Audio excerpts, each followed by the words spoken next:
जो विचारों का सैलाब हमारे मन में चलता रहता है, उन्हें हम बहुत अच्छी तरह रोक सकते हैं। और दोस्तों, अगर एक बार मन की बकबक रुक जाए तो फिर हम मन से जो चाहे वो करवा सकते हैं। इसीलिए अगर आप मन की बकबक को शांत करवाना चाहते हो तो इस कहानी को आखिर तक ज़रूर सुनिएगा। एक नगर की बात है। उस नगर में एक नौजवान युवक रहता था। उसका नाम विकास था। उसे एक समस्या थी और उसकी समस्या यह थी कि उसका मन हर समय भटकते रहता था। उसके मन में हर समय कोई ना कोई नकारात्मक विचार चलते रहते थे। उसके मन की बकबक कभी शांत नहीं होती थी। वो जब भी कुछ सोचकर करता तो कुछ अलग ही कर देता। कभी वो अपने अतीत के बारे में सोचकर पछताता था कि काश मैंने उस काम को, उस समय को कुछ ऐसा कर दिया होता, उस काम को वैसा कर दिया होता। या फिर वो अपने भविष्य के बारे में सोचता रहता और डरता रहता कि कहीं भविष्य में ऐसा हो गया तो क्या होगा, कहीं मैं असफल हो गया तो क्या होगा, अगर मुझसे कोई गलती हो गई तो लोग मेरा मजाक उड़ाना शुरू कर देंगे। और ऐसे ही कई सारे नकारात्मक और असफलता से भरे विचार उसके मन में आते रहते थे। विकास हमेशा ही अपने विचारों में खोया रहता। वह अपने विचारों से मुक्ति पाना चाहता था। विकास चाहता था कि उसके मन में कोई भी फालतू विचार कभी भी ना आए, लेकिन हर समय विचारों का सैलाब उसके मन में उठता ही रहता। इसीलिए जीवन में वो बहुत परेशान हो गया था। फिर एक दिन उसे किसी ने बताया कि यहाँ पास के ही जंगल में एक बौद्ध भिक्षु रहते हैं। उसके पास जाओ, वो तुम्हारी मानसिक समस्या का समाधान अवश्य कर देंगे। ये सुनकर विकास तुरंत ही बौद्ध भिक्षु के पास चला जाता है और अपनी सारी समस्या उन्हें बताता है। बौद्ध भिक्षु भी विकास की बातों को बड़े ही ध्यान से सुन लेते हैं और उससे कहते हैं कि तुम मुझसे क्या जानना चाहते हो। ये सुनकर विकास कहता है, हे गुरुदेव, मैं अपने मन को शांत व खाली करना चाहता हूँ। मैं आपसे ये जानना चाहता हूँ कि मन को खाली व शांत कैसे करते हैं। मेरा मन हर वक्त विचारों से भरा रहता है। मेरा ध्यान एक जगह लग ही नहीं पाता है, जिसके कारण मेरे हर काम में समस्या आ जाती है। मैं एक चीज़ करता हूँ तो नकारात्मक विचारों के कारण दूसरी चीज़ पर पहुँच जाता हूँ। मेरा मन एक जगह ठहरता ही नहीं है और यूं ही हर दिन मेरे मन में हजारों विचार चलते रहते हैं। और ये कब होता है, क्यों होता है, मुझे कुछ पता नहीं चलता। बहुत देर बाद मुझे एहसास होता है कि मैं क्या करने बैठा था और मैं क्या कर रहा हूँ। गुरुदेव, मैं अपने मन को विचारों से खाली कर देना चाहता हूँ। मैं चाहता हूँ कि मेरे मन में एक भी विचार ना आए। जब मैं चाहूँ तभी मेरे मन में विचार आए। फिर बौद्ध भिक्षु ने कहा, किसी समस्या का समाधान तभी निकाला जाता है जब हम उस समस्या की जड़ तक पहुँच जाते हैं, समस्या को ठीक से समझते हैं और जानते हैं। आगे बौद्ध भिक्षु कहते हैं, जिस मन को तुम खाली करना चाहते हो, क्या तुमने उस मन को कभी भी थोड़ा बहुत भी समझा है, जाना है? ये सुनकर विकास ने कहा कि महाराज, मैंने अपने मन को जानने की बहुत कोशिश की है, लेकिन मैं जितना इसके बारे में जानता हूँ, मेरा मन उतना ही रहस्यमय हो जाता है। फिर बौद्ध भिक्षु ने उस युवक को एक घड़ा देते हुए कहा कि जाओ, इस घड़े में छोटे छोटे पत्थर भरकर लेकर आओ। फिर वो युवक वहाँ से गया और छोटे छोटे पत्थर भरकर लेकर आया और उस घड़े को बौद्ध भिक्षु के पास रख दिया।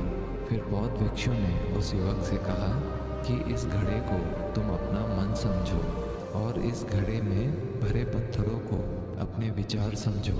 अब इस घड़े में और पत्थर डालो। उस युवक ने घड़े में और पत्थर डालना शुरू किया।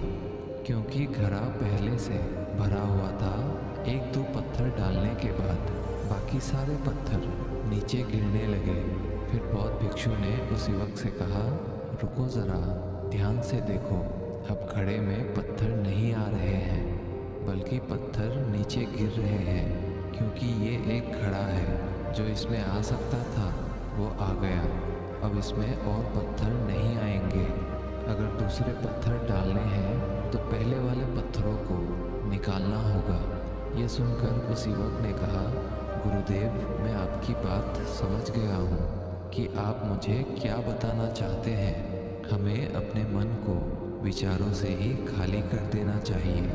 विकास की ये बात सुनकर बौद्ध भिक्षु मुस्कुराने लगे और कहा, पहले मेरी पूरी बात तो सुन लो, उसके बाद मन को खाली कर लेना।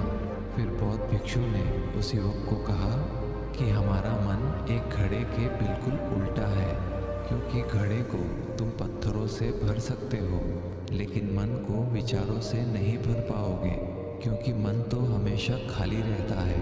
ये सुनकर उस युवक ने कहा, गुरुदेव, मुझे आपकी बातें कुछ समझ नहीं आ रही है। मन अगर खाली रहता है तो फिर हम उसे खाली करना क्यों चाहते हैं? फिर मन को खाली करने की क्या ही आवश्यकता है? फिर बौद्ध भिक्षु ने उससे कहा कि इस घड़े से एक एक करके पत्थरों को बाहर निकालो। विकास ने वैसा ही किया। वो घड़े में से एक एक करके पूरे पत्थरों को बाहर निकालता रहा और ऐसा करते करते अंततः घड़ा खाली हो गया। फिर बौद्ध भिक्षु ने उस युवक से कहा, देखा तुमने, जब एक एक करके तुमने पत्थरों को बाहर निकाला तो ये घड़ा खाली हो गया। अब तुम इस घड़े में कोई भी पत्थर डाल सकते हो, दूसरे पत्थर डाल सकते हो, या फिर उन्हीं पत्थरों को दोबारा डाल सकते हो। आधा भर सकते हो या फिर पूरा भी भर सकते हो। फिर वह युवक कहता है, गुरुदेव, मैं भी तो यही कह रहा हूँ कि मुझे अपने मन को खाली करना है। ये तो एक पत्थर है, इसे आसानी से निकाला जा सकता है और घड़े को खाली किया जा सकता है, लेकिन गुरुदेव, मैं अपने मन को खाली कैसे करूँ? फिर बौद्ध भिक्षु ने कहा, इस घड़े में एक पत्थर डालो और 2 पत्थर निकालो। ये सुनकर उस युवक ने कहा, गुरुदेव, ये कैसे हो सकता है? जब इस घड़े में एक पत्थर होगा तो एक ही पत्थर निकलेगा, 2 कैसे निकलेंगे? फिर बौद्ध भिक्षु ने उससे कहा, ऐसा नहीं हो सकता है, तो ऐसा ही करो कि इस घड़े में 2 पत्थर डालो और 4 निकालो। विकास ने कहा, महाराज, ऐसा कैसे हो सकता है? ये कोई चमत्कारिक घड़ा तो है नहीं कि 1 डालो तो 2 निकल आएंगे, 2 डालो तो 4 निकल आएंगे। यह सुनकर बौद्ध भिक्षु ने कहा, ये घड़ा तो चमत्कारिक नहीं है, लेकिन तुम्हारा मन तो चमत्कारिक है। उसमें से अगर तुम एक विचार बाहर निकालते हो तो उसके साथ 2 विचार आते हैं, और जब तुम उन 2 विचारों को पकड़ते हो तो उसके साथ 4 विचार निकलते हैं, और फिर ऐसा करते करते विचारों की एक लंबी श्रृंखला बन जाती है, और फिर तुम कहीं नहीं रुकते, एक के बाद एक विचारों को पकड़ते जाते हो। यह मिट्टी का घड़ा तो पत्थरों से भर जाएगा, लेकिन तुम्हारा मन कभी नहीं भरता, वो हमेशा खाली है, लेकिन वह खाली नहीं करता। ये इस मन की माया है कि सब कुछ है लेकिन फिर भी कुछ नहीं। फिर उस युवक ने कहा, गुरुदेव, मैं आपकी बात समझ रहा हूँ, लेकिन क्या मैं हमेशा अपने विचारों के जाल में ही फंसा रहूँगा? क्या मन के इस माया जाल से निकलने का कोई रास्ता नहीं है? फिर बौद्ध भिक्षु ने कहा, इस मिट्टी के घड़े में आधे पत्थर भर दो। फिर उस युवक ने ऐसा ही किया। फिर बौद्ध भिक्षु ने कहा, अब इन पत्थरों में से कोई एक पत्थर चुनो और उस पत्थर की एक छोटी सी मूर्ति बनाकर मुझे दे दो। मैं जानता हूँ कि तुम एक अच्छे कलाकार हो। विकास ने एक पत्थर निकाला और उस पत्थर को बौद्ध भिक्षु के सामने ही तराशने लगा। पत्थर को तराशते वक्त उसे लगा कि ये पत्थर अच्छा नहीं है। फिर उसने दूसरा पत्थर घड़े से निकाला, लेकिन उसे वो पत्थर भी पसंद नहीं आया।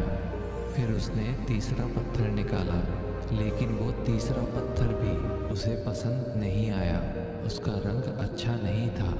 ऐसा करते करते उस युवक ने सारे ही पत्थरों को बाहर निकाल दिया। उस युवक को ऐसा करते हुए बौद्ध भिक्षु बड़े ही ध्यान से देख रहे थे।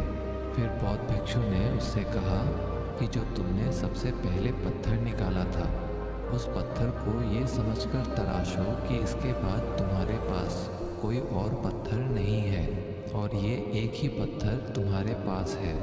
फिर उस युवक ने, जैसा गुरुदेव ने कहा, उसी एक पत्थर को लेकर तराशना शुरू किया और उसने उस पत्थर से एक बहुत ही सुंदर मूर्ति बनाई और बौद्ध भिक्षु को भेंट की। और बौद्ध भिक्षु से कहा, गुरुदेव, इस पत्थर से इतनी सुंदर मूर्ति बन सकती थी, मैं ये सोच भी नहीं सकता था। उस युवक की बात सुनकर बौद्ध भिक्षु ने कहा कि जब तुम्हारे पास और कोई दूसरा विकल्प नहीं होता है, तब हम उस विकल्प में ही संपूर्ण ऊर्जा लगाते हैं और उसी को सबसे बेहतर बनाते हैं। और जब हमारे पास कई सारे विकल्प होते हैं तो हम पत्थर चुनते भी नहीं और मूर्ति बनती भी नहीं। हमारा मन भी एक विचार के पीछे हजारों विकल्प खोल के रख देता है और एक मुख्य विचार को छोड़कर उन हजारों फालतू के विचारों में उलझकर हम रह जाते हैं। फिर उस युवक ने कहा, गुरुदेव, मैं आपकी बातों को बहुत अच्छे से समझ गया हूँ, लेकिन अब मुझे क्या करना चाहिए? कृपया आप मेरा मार्गदर्शन करें। बौद्ध भिक्षु ने उस युवक से कहा कि मन को खाली करना, साफ करना एक दो दिन का काम नहीं है, ये बहुत लंबी प्रक्रिया है। तो क्या तुम इसके लिए तैयार हो?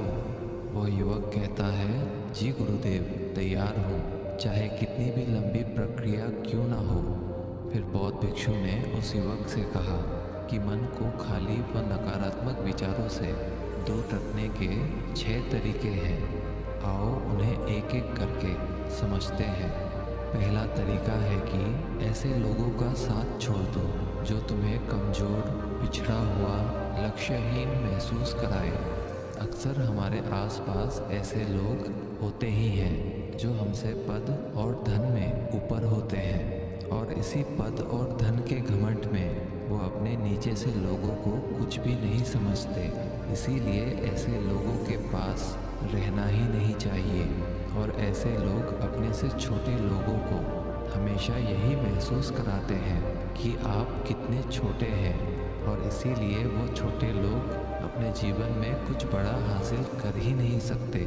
इसके अलावा कई बार हमारे मित्र और घर परिवार के सदस्य भी ऐसे होते हैं जो अक्सर हमें छोटा महसूस कराते हैं, हमें नीचा दिखाने की कोशिश करते हैं, लोगों के सामने हमारा मजाक बनाते हैं। तो ऐसे लोगों से जितना दूर हो सके उतना दूर रहो। ये लोग ऐसे होते हैं कि तुम्हारी नज़रों से तुम्हारी गरिमा को दूर करके तुम्हें लक्ष्यहीन बनाते हैं और फिर तुम्हें खुद की काबिलियत पर शक होना शुरू हो जाता है। तुम्हारे अंदर खुद के प्रति नकारात्मक भावनाएं आ जाती है और ये नकारात्मक विचार तुम्हें मानसिक तनाव और चिंता की ओर ले जाते हैं।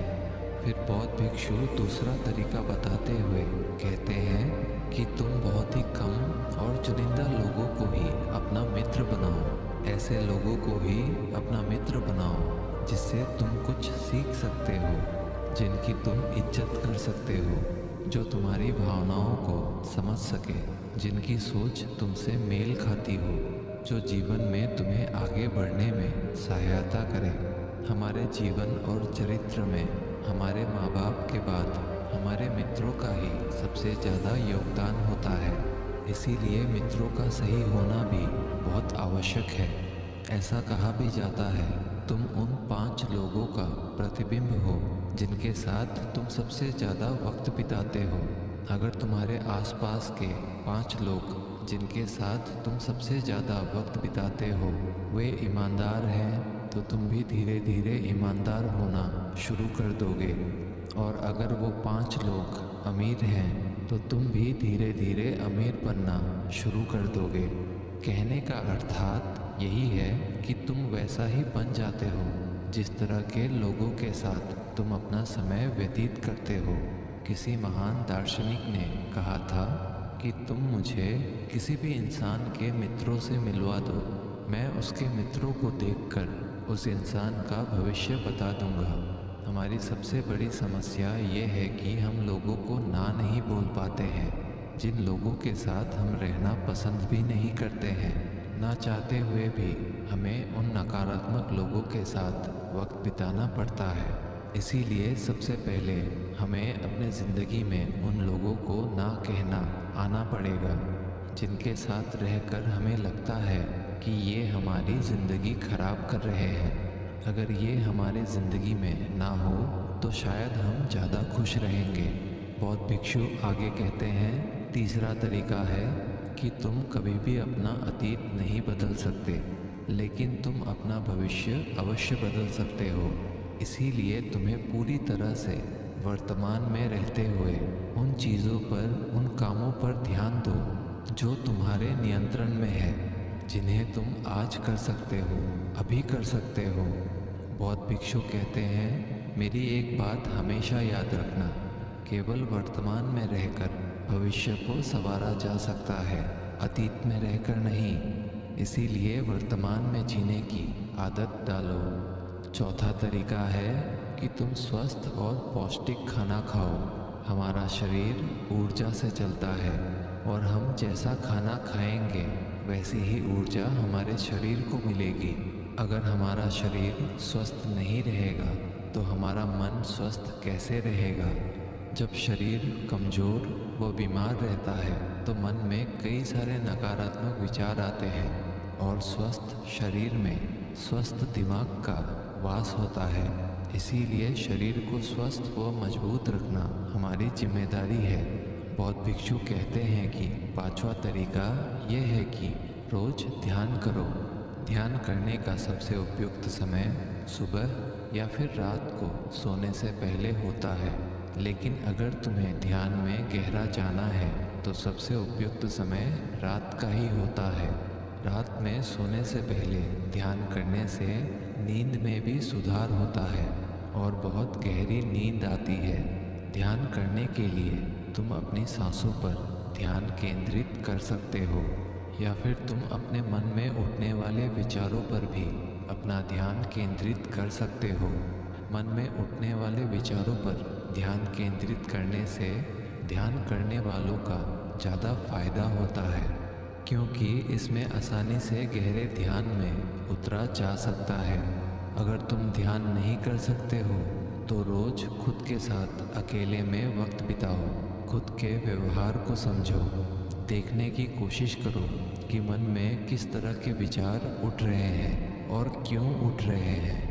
बौद्ध भिक्षु आगे बताते हुए कहते हैं, छठा तरीका है कि तुम नए नए जगह घूमने जा सकते हो, क्योंकि एक पुरानी कहावत है कि एक लंबी यात्रा आपको 100 किताबों के बराबर ज्ञान देती है। गौतम बुद्ध अपने जीवन काल में 9 महीने लगातार घूम रहे थे।